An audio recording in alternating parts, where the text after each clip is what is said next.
तब हिमालय पर्वत पर दूर एक विशाल दिग्गज दिखाई दिया। उसका शरीर अत्यंत विकराल, विशाल और पर्वत के समान दृढ़ एवं बलशाली था। उसे देखकर भगवान शंकर बोले, यह गजराज अत्यंत पराक्रमी है। यदि यह पृथ्वी पर आ जाए तो कोई भी इसके सामने स्थिर नहीं रह सकेगा और यह सबको युद्ध के लिए ललकार देगा। तब जालिंदर ने अत्यंत युक्तिपूर्वक भगवान शिव से कहा, हे महाराज, इसे वश में करने का कौन सा उपाय करना उचित होगा? हे उमापति, आपने मेरे मस्तक पर अपना वरदहस्त रखा है और अत्रि पुत्र ने भी मुझे महान वरदान दिया है। अब कृपा करके उसका चमत्कार भी दिखाइए, जिस शक्ति से समस्त ब्रह्मांड भी आपके अधीन है और जिसे स्वयं त्रिशूलधारी भगवान शंकर भी नियंत्रित करते हैं। तो फिर इस महान गजराज की शक्ति कितनी देर तक टिक सकेगी? हे महाराज, प्रलय काल में जब स्वयं काल मृत्यु भी शांत हो जाएगा, वह भी श्रेष्ठतम उपायों से शांत होगा। तब ऐसे समय में इस विशाल दिग्गज हाथी का इतना प्रचंड वेग कहाँ टिक सकेगा? हे महाराज, वायु के समान वेग से घूमने वाला चक्र भी एक समय कुंठित हो जाता है। फिर सूर्य के समान गति करने वाला यह महान गज कैसे स्थिर न होगा? उसी न्याय से जिसने ब्रह्मांड को जीत लिया है, उसके लिए इस हाथी को स्थिर करना कौन सी बड़ी बात है? इसलिए हे महाराज, अब अपने नेत्रों से यह चमत्कार देखिए। तब जालिंदर ने अपनी कक्षा झोली से भस्म की झोली निकाली, तर्जनी से एक चुटकी भस्म ली और उसी समय मोहनास्त्र का जप करने लगे। मोहनास्त्र के पीछे पवित्र स्पर्शास्त्र का भी प्रयोग किया। शुद्ध मंत्रों का जप करके उन्होंने भस्म की वह चुटकी छोड़ दी। जैसे ही वह अस्त्र प्रभावी हुआ, वैसे ही उग्र हाथी तुरंत शांत हो गया। फिर उसके चारों चरण पृथ्वी पर दृढ़ता से स्थिर हो गए। तब उन्होंने शिवजी से कहा, हे तात, आप यहीं निश्चिंत होकर विराजिए, मैं अभी जाकर कानिफा को ले आता हूं। यह सुनकर श्रीशंकर बोले, निश्चय ही ऐसा करो। तब जालिंदर वहां से हाथी के पास पहुंचे। मोहनास्त्र के प्रभाव से हाथी पूर्णतः शांत हो चुका था। जालिंदर उसके समीप जाकर आदरपूर्वक उससे बोले। उन्होंने कहा, हे धैर्यवान, तुम्हारे समान दूसरा कोई नहीं है। तुम्हारे कान में महासिद्धों द्वारा निर्मित दिव्य रत्न विद्यमान है। उन्होंने पुकारकर कहा, हे समर्थ प्रबुद्ध नारायण, हाथी के कान में प्रकट होकर तुमने अवतार धारण किया है।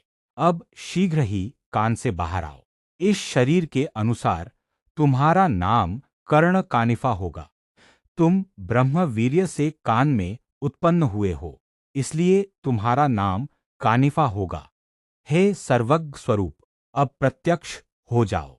जालिंदर के वचन सुनकर ब्रह्मपुत्र ने उत्तर दिया, हे गुणों के भंडार महाराज, मैं स्थिर हूं। तब वह शीघ्र ही हाथी के कान के द्वार से बाहर आया। वह ब्रह्मचारी दोनों हाथ जोड़कर अत्यंत प्रेम से प्रणाम करने लगा। वह बालक लगभग 16 वर्ष का था। उसका शरीर अत्यंत तेजस्वी और दिव्य था। उसके तेज से समस्त वन प्रकाशित हो उठा।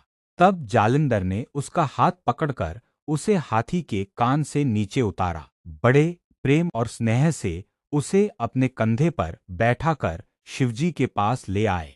कंधे से उतारकर उसे पृथ्वी पर खड़ा किया और कहा, हे सर्वज्ञ स्वरूप कानिफा, उमा सहित भगवान शिव को प्रणाम करो, हे वीर्यवान बालक।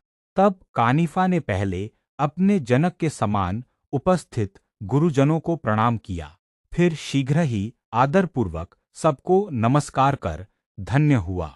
इसके बाद उसने भगवान शिव को प्रणाम किया, फिर अग्निदेव वैश्वानर को भी नमस्कार किया। इससे भी बढ़कर प्रेमपूर्वक उसने जालिंदर को प्रणाम किया।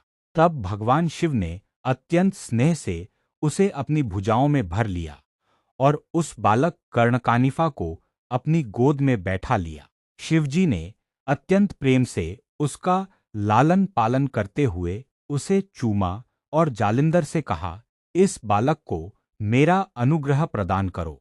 जब इसे गुरु का अनुग्रह प्राप्त होगा, तब इसके अज्ञान की सभी अवस्थाएं नष्ट हो जाएंगी और कर्णकानिफा सभी प्रकार की सिद्धियों एवं अर्थों में विजय प्राप्त करेगा।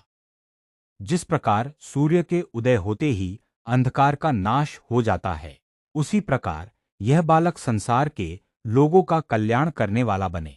जैसे घर में पर्याप्त धन होने पर सभी कार्य सहज ही संपन्न हो जाते हैं, उसी प्रकार तुम कृपा मूर्ति बनकर इस बालक पर अपनी कृपा करो।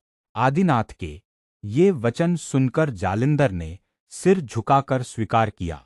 उसी क्षण उन्होंने संकल्प पूर्वक गुरु दीक्षा की विधि आरंभ की।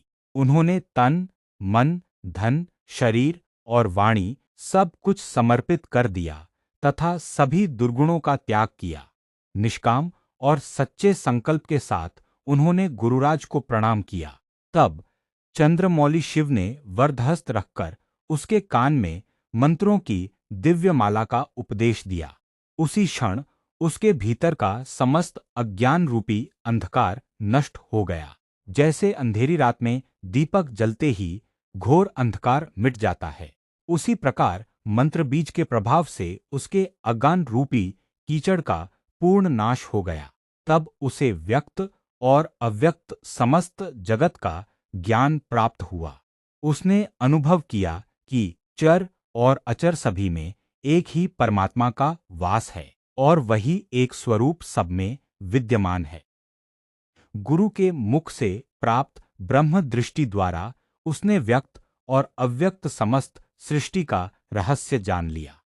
हरि, रुद्र और ब्रह्म इन सबका चैतन्य एक ही स्वरूप में एकरस अनुभव होने लगा।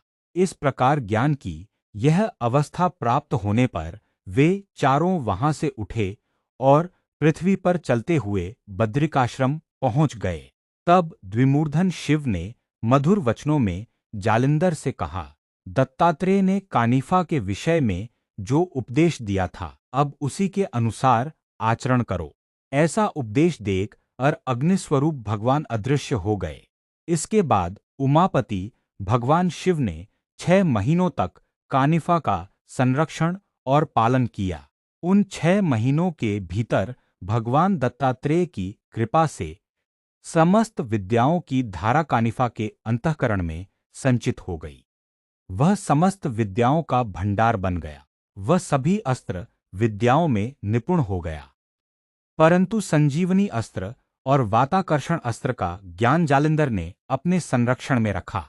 यदि पूछा जाए कि जब उन्होंने अन्य सभी विद्याओं का उपदेश दे दिया, तो केवल इन्हीं 2 विद्याओं को सुरक्षित रखने का क्या कारण था? इसका कारण यह था कि कानिफा का जन्म हाथी के कान से हुआ था। उसके जन्म स्थान का विशेष प्रभाव और गुण उसमें विद्यमान रहेगा।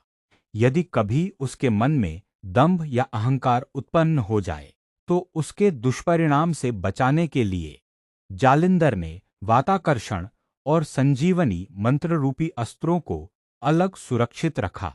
यद्यपि कानिफा सभी अस्त्रों और विद्याओं में पूर्ण निपुण हो गया था, फिर भी भगवान उमापति ने अस्त्र देवताओं को प्रसन्न कर उसे उनका आशीर्वाद दिलाया। तब स्तवनास्त्र का जप करके सभी देवताओं का आह्वान किया गया। इंद्र, वरुण और अश्विनी कुमार सहित सभी देवता पृथ्वी पर उस स्थान पर उपस्थित हुए। दानव, मानव, पाताल के अतल वितल लोकों के प्रसिद्ध वीर तथा नव नागवंश के श्रेष्ठ नाग भी वहां उपस्थित हुए। चंद्र, सूर्य, गण, गंधर्व, यक्ष, किन्नर तथा भगवान विष्णु और कामदेव भी वहां आ पहुंचे।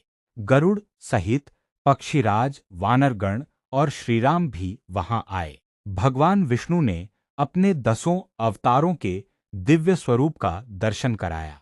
52 वीर जलदेवता शाकिनी, डाकिनी, महाकाली, अष्टभैरव, पातालनाथ तथा श्री गणेश भी वहां प्रकट हुए। ऐसे देवताओं का वर्णन कितना किया जाए। जो देवता मृत्युलोक में प्रसिद्ध थे, वे सभी 33 करोड़ देवताओं के रूप में वहां प्रत्यक्ष प्रकट हो गए। इस प्रकार समस्त देवताओं का महान समूह उपस्थित हुआ। तब जालिंदर ने उन सभी को दोनों हाथ जोड़कर विनम्रतापूर्वक प्रणाम किया और उसी क्षण बोले, हे कृपा मूर्ति देवगण, कानिफा ने सद्विद्या प्राप्त कर ली है।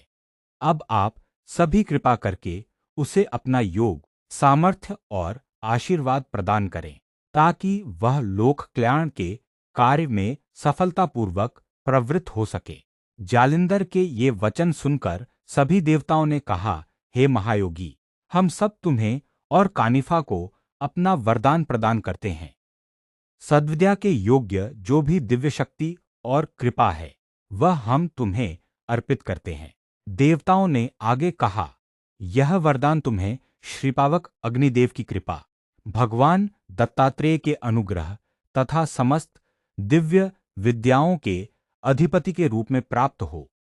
तुम विद्यानाथ के रूप में जगत में विख्यात हो।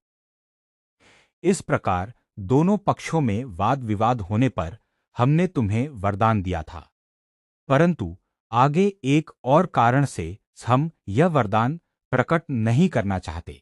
आगे चलकर तुम्हारे असंख्य शिष्य होंगे, उन सबको उत्तम विद्या प्रदान करनी होगी। तब यह वरदान किस किस को दिया जाए, तुम इसे अच्छा कहो या बुरा, परंतु हम स्पष्ट रूप से यह वरदान प्रकट नहीं करेंगे।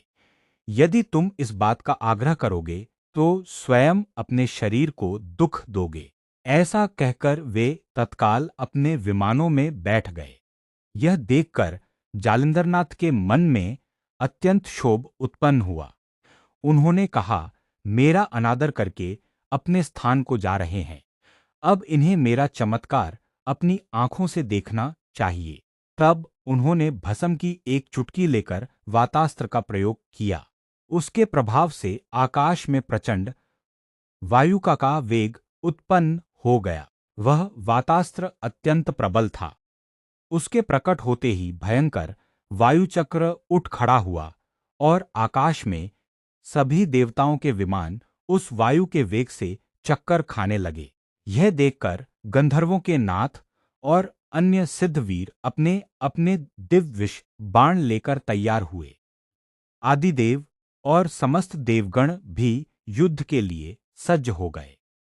उन्होंने अनेक प्रकार के दिव्य अस्त्रों का मंत्रपूर्वक प्रयोग कर जालिंदरनाथ पर बाणों की वर्षा की, किंतु जालिंदरनाथ ने उन सभी अस्त्रों का सहज ही निवारण कर दिया। गंधर्वों ने पर्वतास्त्र चलाया, इंद्र ने वज्रास्त्र का प्रयोग किया, यक्षों ने अग्न्यास्त्र छोड़ा और वरुण देव ने जलास्त्र चलाया। अश्विनी कुमारों ने धूमास्त्र छोड़ा, दानवों ने नागास्त्र का प्रयोग किया। इस प्रकार अनेक प्रकार के महान और प्रभावशाली अस्त्र चलाए गए, परंतु भगवान विष्णु और भगवान शिव यह अद्भुत दृश्य देखकर कहने लगे, अब आगे क्या होता है इसे भी अपनी आंखों से देखें। जब अनेक अस्त्र चलाए गए, जब जालिंदरनाथ ने उन सब के ऊपर मोहनास्त्र का प्रयोग किया, मोहनास्त्र उन सभी अस्त्रों में प्रवेश कर गया। उसके प्रभाव से प्रत्येक अस्त्र जालिंदरनाथ के सामने आकर मानो प्रणाम करके शांत हो जाता था। इस प्रकार सभी अस्त्र उनके सामने नतमस्तक हो गए। तब पर्वतास्त्र के प्रभाव से वातास्त्र भी शांत हो गया। वायुचक्र समाप्त होते ही सभी विमान पुनः आकाश में स्थिर हो गए। तब देवता आपस में विचार करने लगे कि अब क्या किया जाए। उन्होंने कहा, हमारे द्वारा चलाए गए सभी अस्त्र वहां जाकर प्रणाम कर रहे हैं। अब हमें शस्त्र लेकर पृथ्वी पर उतरना चाहिए, उसके साथ प्रत्यक्ष युद्ध करना चाहिए और उसका वध करके उसे स्वर्ग भेज देना चाहिए।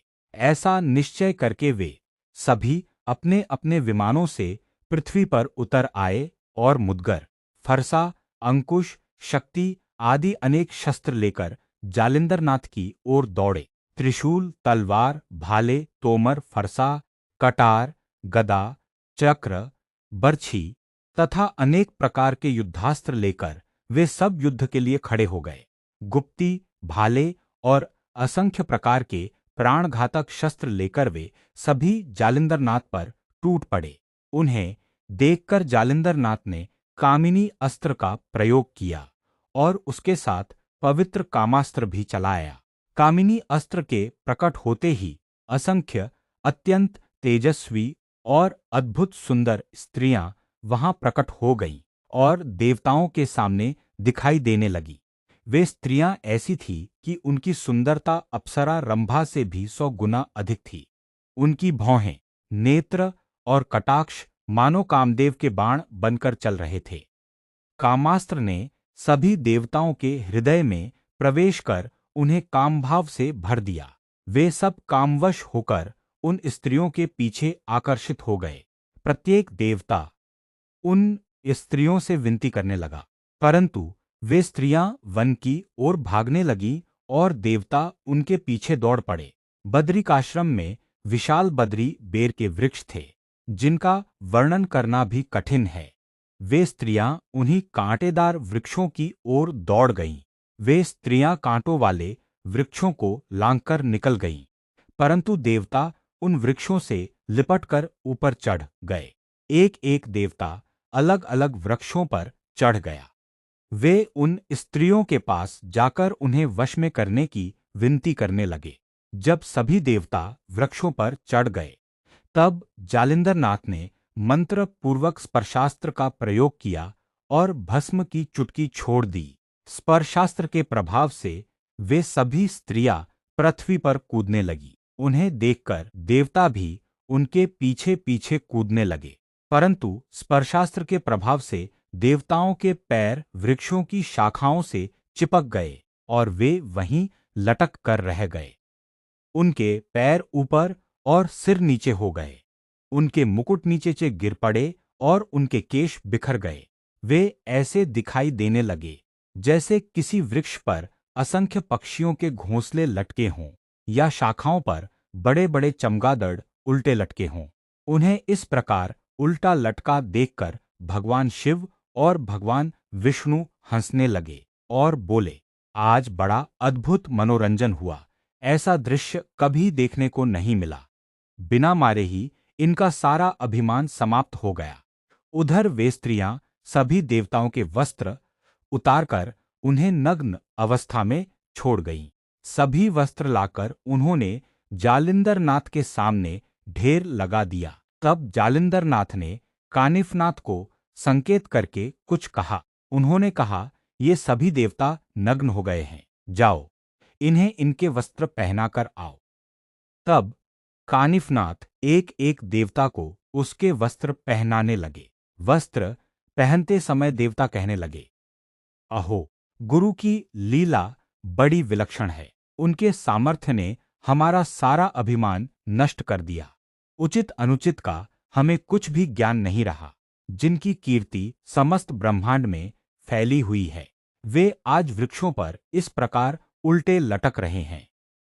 यह सोचकर वे अत्यंत लज्जित हुए और अपने वस्त्र धारण करने लगे।